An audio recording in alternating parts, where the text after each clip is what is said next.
हरे कृष्णा। तो ये बहुत ही सुंदर व्यवस्था है कि भाद्रपद पूर्णिमा आने वाली है और श्रीमद् भागवतम का गुणगान।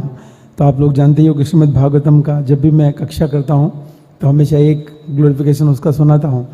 तो मेरे लिए अगर ये कहा जाए 2 मिनट बोलना है तो बहुत मुश्किल होगा, लेकिन फिर भी एक श्लोक है, देखिए श्रीमद् भागवतम के अंदर ही कहा गया है भागवतम की महिमा। ये है 284। शृण्वतः श्रद्धया नित्यम गृणतश्च स्वचेष्टितम कालेन न अति दीर्घेण भगवान विस्तुते हृदि। जो लोग श्रीमद् भागवतम को नियमित रूप से सुनते हैं तथा इसे सदैव गंभीरता से लेते हैं, 2 बातें कही जा रही हैं, इसे नियमित रूप से सुनते हैं और सदैव गंभीरता से लेते हैं, उनके हृदय में भगवान श्री कृष्ण थोड़े ही समय में प्रकट हो जाते हैं। तो इससे बढ़कर महात्मा मुझे नहीं लगता हो सकता है। श्रीमद् भागवतम की महिमा अपरंपार है, इतनी ज़्यादा है, इतनी विराट है कि हमारा जो वेदांत सूत्र है हमारे सनातन धर्म का, उसका भाष्य माना गया है इसको। इसलिए हमारे, आप जानते हैं, बलदेव विद्याभूषण ने वो जो गोविंद भाष्य लिखा था, इसलिए लिखना पड़ा क्योंकि हमारे आचार्यों ने कहा कि वेदांत सूत्र का जो भाष्य है, अगर वेदांत सूत्र को समझना है तो श्रीमद् भागवतम को समझिए।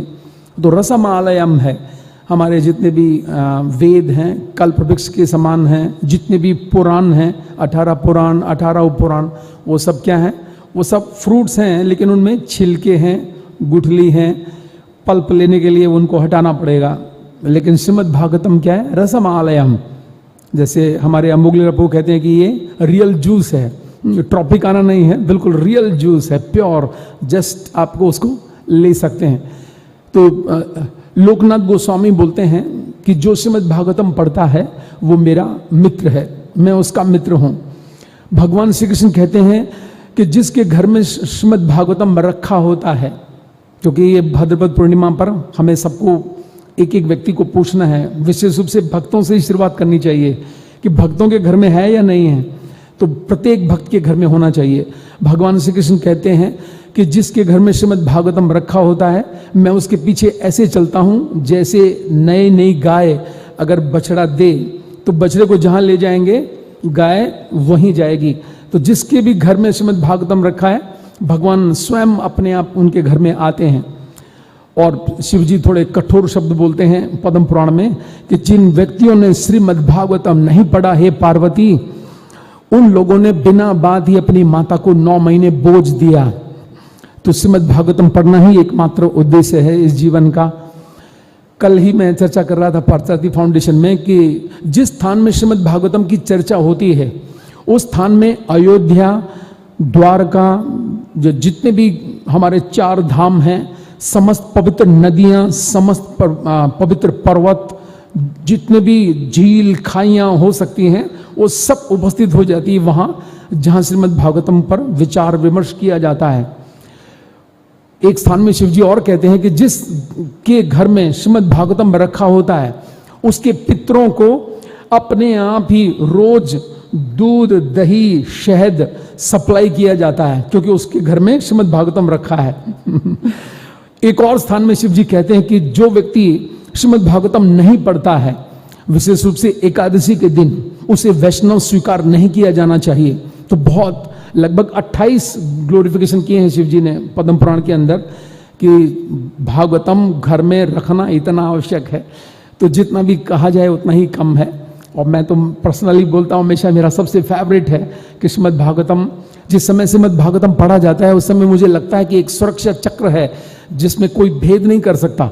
इसलिए श्रीमद् भागवतम खोल के कुछ न कुछ उसमें से हमें पढ़ना चाहिए। आप लोग जानते हैं जो एक फल्गु भगवान आया था भक्ति विनोद ठाकुर के सामने, आपने देखा होगा अभयचरण सीरियल की पहली कड़ी, अगर नहीं देखिए तो उस कड़ी को देखिएगा जो महाराज ने बनाई है, भक्ति चारू महाराज ने। उसमें दिखाया है कि जो फल्गु भगवान था उसने सिद्धि प्राप्त की थी, बड़ा तांत्रिक था और उसने अपने आप को भगवान घोषित कर दिया था।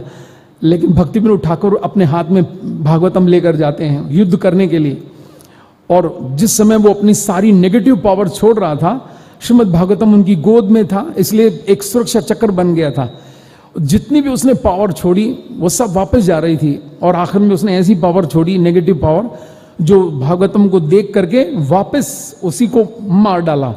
फल्गु भगवान मृत्यु को प्राप्त हो गए केवल भागवतम को देखते हुए। और उस समय भक्तिविनोद ठाकुर केवल पाठ कर रहे थे। अगर आप देखें उसमें ये श्लोक आते हैं, एते चे अंश कलापुंसा कृष्णस्तु भगवान स्वयं, ऐसे भक्तिविनोद ठाकुर पाठ कर रहे हैं। तो हम देख सकते हैं कि श्रीमद् भागवतम के अंदर ही प्रभुपाद कहते हैं कि भागवतम का अर्थ है ज्ञान का चरम शिखर है। श्रीमद् भागवतम समझो जिसने भागवत पढ़ लिया उसने ज्ञान की चरम सीमा प्राप्त कर ली। प्रभुपाद कहते हैं कि भागवतम का अर्थ है भगवान और उनके भक्तों का गुणगान। तो इसलिए श्रीमद् भागवतम सुखदेव गोस्वामी देखिए शुरू करते हैं कब से। राधा रानी का एक नाम है सुकेष्ठा, अर्थात सुखदेव गोस्वामी की जो इष्ट हैं वो राधा रानी। तो इसलिए सुखदेव गोस्वामी ने जब ये सुनाना शुरू किया तो राधाष्टमी से शुरू किया तो राधाष्टमी आने ही वाली है और भद्र पूर्णिमा पर समाप्त किया। तो 7 दिन की भागवतम हुई थी परीक्षित के सामने। तो भद्रपद पूर्णिमा के अंदर भागवत में लिखा है, जो सोने के सिंहासन पर रख करके श्रीमद् भागवतम को डोनेशन में देता है, विशेष रूप से डोनेशन ही देता है, खाली सोने का सिंहासन लेने की जरूरत नहीं है, नहीं तो आप घबरा जाओगे। तो उस व्यक्ति को निश्चित रूप से भगवान श्री कृष्ण का धाम की प्राप्ति होती है। तो अभी आ ही रहा है, तो मैं तो चाहूंगा कि भक्तों को ही टटोलना चाहिए बजाय बाहर जाने के, कि किसी भी भक्त के घर में अगर भागवतम नहीं है तो जबरदस्ती दे सकते हैं। भक्तों को तो हम दे ही सकते हैं जबरदस्ती, ठीक है। तो सबको लेना है, सबके घर में होना चाहिए। ग्रंथराज श्रीमद् भागवतम की जय, श्रील प्रभुपाद की जय।